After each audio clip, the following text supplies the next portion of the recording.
అయ్యా జగన్, నేను ఒకటి అడుగుతా ఉన్నా, నీకు 2 పిల్లలు, నీ పిల్లలు ఎక్కడున్నారు? లండన్ లో చదువుతున్నారు. చాలా మంచిది, గొప్ప శిక్షణ ఇప్పిస్తున్నావు వాళ్ళకి, ఎంబీఏనో లేకపోతే మంచి విద్యలోనో శిక్షణ ఇప్పిస్తున్నావు. మా పిల్లలు ఇక్కడ తలవారులు పట్టుకొని రప్పా రప్పా నరుకుతామని చెప్పేసి నీ రక్తదాహం కోసం రోడ్ల మీదకి రావాలా?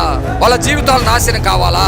చదువుకోవాల్సినటువంటి వాళ్ళు, ఉద్యోగాలు చేయాల్సినటువంటి వాళ్ళు ఈ అవినాష్ రెడ్డి పిల్లల్ని తలవారు ఇచ్చేందుకు పంపలేదు? పెద్దిరెడ్డి రామచంద్రారెడ్డి పిల్లలు తలవారులు తీసుకొని గొర్రెల్ని నరకడానికి ఎందుకు రాలేదు? కరుణాకర్ రెడ్డి పిల్లలు ఎందుకు రాలేదు? ఆ పిల్లల్ని బలి చేయాలని చూస్తావా? ఇది సరైనటువంటి పద్ధతి కాదు. నాయకుడు అనేవాడు ఎట్లా ఉండాలో మీరు చంద్రబాబు నాయుడు గారు చూసి నేర్చుకోండి. ఇక్కడ చంద్రబాబు నాయుడు గారు దాదాపు 16,000 మంది డిఎస్సి ద్వారా ఉద్యోగాలు ఇచ్చారు.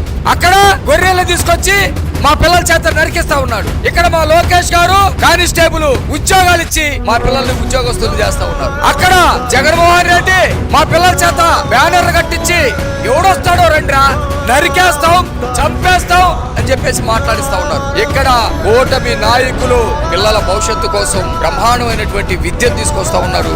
విద్యా వ్యవస్థలో మార్పు చేస్తా ఉన్నారు.